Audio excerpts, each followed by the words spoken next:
Hello everyone, this is my fifth assignment in season 5. Right now I am making a program about visualizing data with Matplotlib. This program is designed to visualize student marks in 5 different school subjects using a bar chart.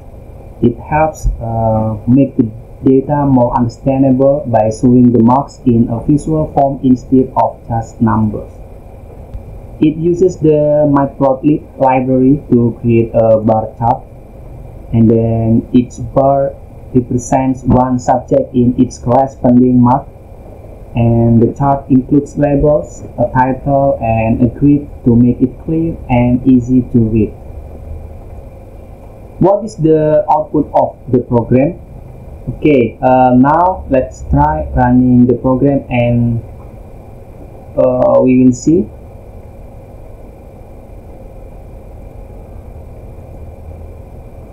Okay, you can see here output of the program is the program displays a bar chart window, and the x-axis shows the subject's name like science, history, and then English or mathematics, and the y-axis shows the score from 0 to 100.